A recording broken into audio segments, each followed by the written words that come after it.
සුබ දවසක් ඔයාලා හැමෝටම.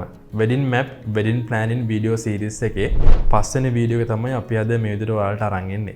ඉතින් අපි නැවතත් කියනවා අපේ මේ වීඩියෝ සීරීස් එක ප්ලෑන් කරලා තියෙන්නේ නම්බර් 1 ඉඳන් පිළිවෙලට. ඒ පිළිවෙලට බලන්න ඒතර ඔයාලට ඔයාලගේ වෙඩින් එක ප්ලෑන් කරන්න ගොඩක් ලේසි. ඉතින් මේ පස්වෙනි වීඩියෝ එකෙන් අපි කියන්නේ රෙජිස්ට්‍රේෂන් එක ගැන තමයි කතා කරන්නේ. ඒ කියන්නේ විවාහ ලියාපදිංචිය ගැන.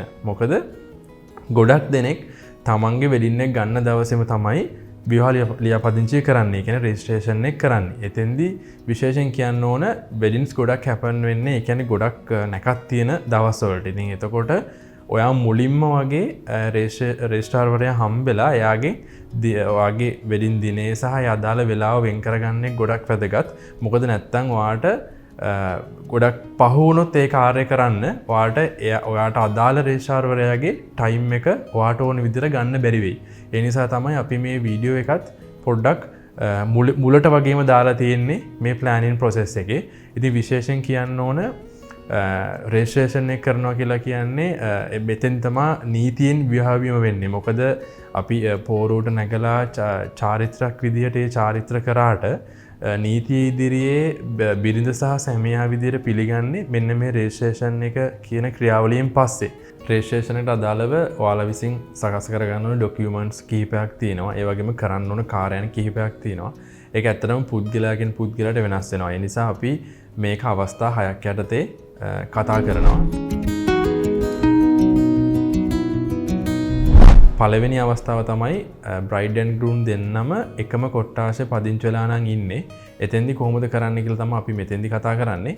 එතකොට දෙදෙනාගෙන් එක්කෙනෙක් තමන්ගේ කොට්ටාශේ රේෂාර්වරයා හම්බෙන්න යන්න ඕන. ඒ යද්දි බ්‍රයිඩ්ගේ ගෲම්ගේ දෙන්නගෙම ඔරිජිනල් බර්ත් සර්ටිෆිකේට් එක කියන්නේ උපැන්න සහතිකය සහ ඔරිජිනල් ID එක අරන් යන්න ඕන සහ ඒ දෙකේම ෆොටෝකොපිස් අරන් යන්නත් ඕන.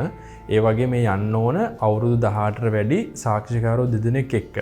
එහෙම ගිහිල්ලා ඒ රේෂාර්වරයා හම්බෙලා ඊට පස්සේ රේෂාර්වරයා ලබා දෙනවා. ඒ කියන්නේ වාගේ බර්ත් සර්ටිෆිකේට් ID ඒ ඔක්කොම චෙක් කරලා ඔයාලට ලබා දෙනවා විවාහ දැන්වීම පත. ඊට පස්සේ ඒ විවාහ දැන්වීම ඔයාලා පුරවන්න ඕන රේෂාර් ඉදිරියේම පිරෙව්වට පස්සේ සාක්ෂිකාරයෝ සයින් කරනවා ඒකේ. ඒ සයින් කරලා පස්සේ ඒක ආයි රේෂාර්වරයෙන් චෙක් කරලා ඒක යාගේ කියන්නේ රේෂාර්වරයාගේ දැන්වීම පුවරුවේ පළ කරනවා දින 14කට. මොකද දින 10 ඒක දැන්වීම පුවරුවේ පළ කරලා දින 14න් පස්සේ තමයි 14කට පස්සේ තමයි ඔයාලගේ රෙජිස්ට්‍රේෂන් එක කරන්න පුළුවන් වෙන්නේ. ඔයාලට මේ දින 14කට කලින් ඒ කියන්නේ දින 14 ඇතුළත රෙජිස්ට්‍රේෂන් එක කරගන්න ඕනේ නම් එතෙන්දී විශේෂ ෆෝරමයක් තියෙනවා. ඒ කියන්නේ ස්පෙෂල් ෆෝම් එකක් තියෙනවා ෆිල් කරන්න. ඒකට වෙනම පොඩි ගාස්තුවකුත් ගෙවන්න වෙනවා. ඒක ගෙවලා ඒ ස්පෙෂල් ෆෝම් එක ෆිල් කරාට පස්සේ ඔයාට දින 14 ඇතුළත ඕයි නම් රෙජිස්ට්‍රේෂන් එක කරන්න පුළුවන්. නැත්තම් නෝමල් ප්‍රොසීඩර් එක වෙන්නේ විවාහ දැන්වීම එයාගේ නෝටිස් බෝඩ් එකේ පළ කරාට පස්සේ දින 14කට පස්සේ තමයි රෙජිස්ට්‍රේෂන් එක කරන්න පුළුවන් වෙන්නේ. ඒ වගේම තමයි මෙතන තව වැදගත් පොයින්ට් එකක් තියෙනවා. නෝටිස් බෝඩ් එකේ විවාහ දැන්වීම පළ කරාට පස්සේ ඒ කියන්නේ දින 14ක් අනිවාර්යයෙන් මේ යන්න ඕන. ඒ වගේම මාස 3ක් ඇතුළත රෙජිස්ට්‍රේෂන් එක කරන්න ඕනේ. මොකද ඔයා මාස 3කට වඩා කල් ගියොත් රෙජිස්ට්‍රේෂන් එක කරන්න ඒක ඔටෝමැටිකලි කැන්සල් වෙනවා. එතකොට ආයෙ ඔයාට මේ ප්‍රොසෙස් එකේ මුල ඉඳන්ම වැඩ කටයුතු ටික කරන්න වෙනවා ආයෙ රෙජිස්ට්‍රේෂන් එක ගන්න. අපිට දෙවෙනි අවස්ථාව විදිහට කියන්න පුළුවන් විවාහ වන දෙදෙනා. ඒ කියන්නේ බ්‍රයිඩ් ඇන්ඩ් ගෲම් දෙදෙනා කොට්ටාස දෙක ගණන් පදිංචි වෙලා ඉන්නේ. කොහොමද රෙජිස්ට්‍රේෂන් එක කරන ප්‍රොසෙස් එක කියලා තමයි අපි මේකෙදි කියන්නේ. එතෙන්දී ඇත්තටම රෙජිස්ට්‍රාර්වරු දෙදෙනෙක් හම්බෙන්න සිද්ධ වෙනවා. ඒ කියන්නේ කොට්ටාස දෙකේ. මේකෙදි මම කියන්නම් ගොඩක් කලාවට වෙඩින් එකක් මේන්ලිම ප්ලෑන් කරන්නේ බ්‍රයිඩ්ගේ පැත්තෙන්. ඒ නිසා මේක මම මුලින්ම කියන්නම් මේ ප්‍රොසෙස් එක වෙන්නේ කොහොමද කියලා. එතෙන්දී බ්‍රයිඩ් තමන්ගේ කොට්ටාසේ රෙජිස්ට්‍රාර්වරයා හම්බෙන්න යන්න ඕන. මම අර කලින් අවස්ථාවේ කිව්වා වගේම බ්‍රයිඩ්ගේ ගෲම්ගේ දෙන්නගෙම ඔරිජිනල් බර්ත් සර්ටිෆිකේට් වගේම ඔරිජිනල් ID එක අරගෙන ඒකේ ෆොටෝකොපිස් උතරන් යන්න ඕන. ඒ වගේම මේ යන්න ඕන අවුරුදු 18ට වැඩි සාක්ෂිකරු දෙදෙනෙක් එක්ක ඒ දෙදෙනාගෙත් ඔරිජිනල් ID ඒ දෙන්න ළඟ තියෙන්න ඕන. ඊට පස්සේ ගිහිල්ලා බ්‍රයිඩ්ගේ කොට්ටාසේ රෙජිස්ට්‍රාර්වරයා හම්බෙලා එතෙන්දී ඒ ඩොකියුමන්ට්ස් ටික චෙක් කරලා එයා විවාහ දැන්වීම පත් දෙකක් ලබා දෙනවා. එතකොට එයා ඉදිරි ඒක ෆිල් කරන්න ඕන ෆිල් කරලා සාක්ෂිකරුවෝ සයින් කරන්න ඕන. ඊට පස්සේ ඒ දැන්වීම් පත් දෙකෙන් එකක් එයා ඒ රේෂාර්වරයාගේ දැන්වීම් පූර්වේ නෝටිස් බෝඩ් එකේ එයා නෝටිස් කරනවා.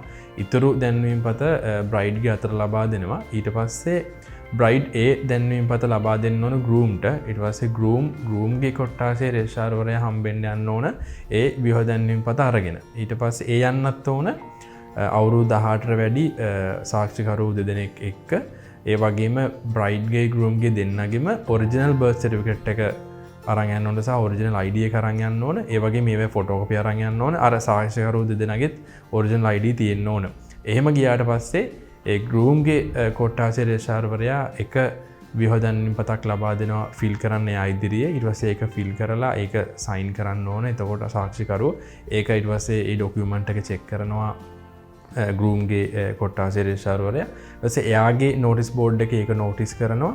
ඒ වගේ මෙතෙන්දි පින්ක් ෆෝම් එකක් ලබා දෙනවා ගෲම්ට. ඒ පින්ක් ෆෝම් එක ගෲම් විසින් දෙන්න ඕන බ්‍රයිඩ්ට. එහෙම නැත්නම් බ්‍රයිඩ්ගේ කොට්ටාසේ රේෂාර්වරයාට ඒ පින්ක් ෆෝම් එක ලබා දෙන්න ඕන. ඊට පස්සේ කලින් විදිහටම තැන් දෙකේම නෝටිස් වෙලා තියෙන දැන් විවාහ දැන්වීම් පත. ඊට පස්සේ දින 14කට පස්සේ රෙජිස්ට්‍රේෂන් එක කරන්න පුළුවන්. ඊට පස්සේ අපි බලමු ඊළඟ අවස්ථාව වෙන්නේ ඒ කියන්නේ එක් අයෙකු හරි එහෙම නැත්නම් දෙදෙනාම හරි කලින් විවාහ වෙලා ඉඳලා නීතියෙන් වෙන් වෙලා වෙනුන අය නම් ඒ කියන්නේ ඩිවෝස් වෙලා තියෙනවා නම් ඒ වගේ අවස්ථාවක් කරන්න ඕන. අපි දැන් කතා කරපු ඒ ක්‍රියාපටිපාටිය මුලින්ම මේ විදිහට අනුගමනය කරන්න ඕන. ඒක වෙනසක් නැහැ. ඊට අමතරව මේ වගේ අවස්ථාවක උසාවියෙන් නිකුත් කරන නයිස සහතිකේ මුල් පිටපතක් වගේම ඡායා පිටපතක් ඒ වගේම නියත තීන්දුවේ මුල් පිටපත වගේම ඡායා පිටපතක් ඒ අදාළ රෙජිස්ට්‍රාර්වරුන්ට ඉදිරිපත් කරන්න ඕන. අපිට ඊළඟ අවස්ථාව විදිහට කියන්න පුළුවන් ඒ විවාහ වෙන දෙදෙනාගෙන් එක් අයෙක් පමණක් ශ්‍රී ලාංකික පුරවැසිභාවයක් සහිත එහෙත් පිටරටක ඉඳන් ඇවිල්ලා නම් තියෙන්නේ. ඒ කියන්නේ උදාහරණයක් විදිහට බ්‍රයිඩ් හරි ගෲම් හරි දෙන්නගෙන් එක්කෙනෙක් පිටරටක ඉඳලා ලංකාවට ඇවිල්ලා තියෙනවා නම් රෙජිස්ට්‍රේෂන් එක ගන්න. එතෙන්දි අර කලින් කිව්ව ක්‍රියාපටිපාටියෙන් වළංගුයි. ඒක ඒ ක්‍රියාපටිපාටියම අපි යන්න ඕන. ඊට අමතරව තමන්ගේ කොට්ටාසේ දින 4ක පදිංචිය සනාථ කරන්න ඕන ඒ රටේ ඉඳන් ඇවිල්ලා. ඒ වගේම ලංකාවට ආපු දවස ඒ කියන්නේ පාස්පෝර්ට් එකේ සඳහන් වෙනවනේ ලංකාවට ආපු දවස අන්නේ කොලේ පිටපතකුත් රෙජිස්ට්‍රාර්වරයාට ඉදිරිපත් කරන්න ඕන. ඊට පස්සේ අපිට කියන්න පුළුවන් පස්වෙනි අවස්ථාව විදිහට විවාහ වන පුද්ගලයන් දෙදෙනාම ශ්‍රී ලාංකික පුරවැසිභාවයක් සහිත නමුත් දෙදෙනාම පිටරටක ඉඳන් නම් ඇවිල්ලා තියෙන්නේ. එතෙන්දිත් අර මං කලින් කිව්ව ප්‍රොසෙස් එක ඒ ක්‍රියාපටිපාටි මේ විදිහටම අනුගමනය කරන්න ඕන. ඊට අමතරව එක් අයෙක් තමන්ගේ කොට්ටාසේ දින 14ක පදිංචිය සනාථ කරන්න ඕන. අනිත් කෙනා තමන්ගේ කොට්ටාසේ දින 4ක පදිංචිය සනාථ කරාම හරි. ඒ වගේම ඒ දෙදෙනාගේම පාස්පෝර්ට් වල අර ලංකාවට ආපු දවස සඳහන් වන කොලේ පිටපතක් අනිවාර්යෙන් ඉදිරිපත් කරන්න ඕන රෙජිස්ට්‍රාර්වරයාට. අපිට අන්තිම අවස්ථාව ඒ කියන්නේ 6 වෙනි අවස්ථාව විදිහට කියන්න පුළුවන් ශ්‍රී ලාංකිකයෝ විසින් ශ්‍රී ලාංකික පුරවැසිභාවයක් නැති ඒ කියන්නේ වෙනත් රටක පුරවැසිභාවයක් තියෙන පුද්ගලයෙකු විවාහ විවස ගන්න විට කොහොමද කරන්න කියලා කියන්නේ රෙජිස්ටර් වෙද්දී වෙන රටක පුරවැසිභාවයක් තියෙන අය රෙජිස්ටර් වෙද්දී ඒ ප්‍රොසෙස් එකේ වෙන්නේ අපි කලින් අනුගමනය කරපු ඒ ක්‍රියාපටිපාටිම අනුගමනය කරන්න ඕන. ඊට අමතරව අනිවාර්යයෙන්ම පිටරටක පුරවැසිභාවය තියෙන පුද්ගලයා විසින් ඉදිරිපත් කරන්න ඕන අන්මැරිඩ් සර්ටිෆිකේට් එක. ඒ කියන්නේ යාළගේ රටින් නිකුත් කරනවා මෙයා විවාහ වෙලා නැති කෙනෙක් කියලා සර්ටිෆිකේට් එකක් සහතිකයක්. අන්නේ සහතිකය අනිවාර්යෙන් ඉදිරිපත් කරන්න ඕන. ඉතින් මෙන්න මේ අවස්ථා 6 අපි දැන් කතා කරා රෙජිස්ට්‍රේෂන් එක සම්බන්ධව. විශේෂයෙන් කියන්න ඕන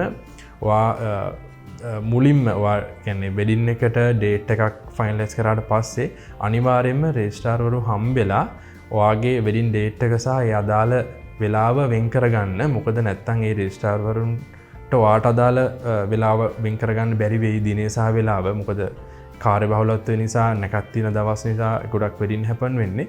ඒ වගේම ඔයා ඔළුවේ තියාගන්න ඕන තව කරුණක් තියෙනවා. මේ විවාහ දැන්වීම්පත් නෝටිස් කරන එක ඒ ප්‍රොසෙස් එක වෙන්න ඕන වෙඩින් ඩේට් එකට මාස 3ක් හරි ඊට අඩු කාලයක් තියද්දි මොකද වාට මතකද මං කලින් සඳහන් කරා අර මාස 3කට එහා ගියොත් ඒක ඔටෝමැටිකලි අවලංගු වෙනවා කියලා. ඒ කියන්නේ අර එතකොට විවාහ දැන්වීම පත නෝටිස් බෝඩ් එක දාන එක කරන්න ඕනේ මාස 3ක් හෝ ඊට අඩු කාලයක් තියද්දි වෙඩින් ඩේට් එකට. ඉතින් ওই ටික අනිවාර්යයෙන්ම කන්සිඩර් කරන්න. මේ ටික තමයි රෙජිස්ට්‍රේෂන් එක සම්බන්ධව අපිට ඔයාලට දැනුවත් කරන්න තියෙන්නේ.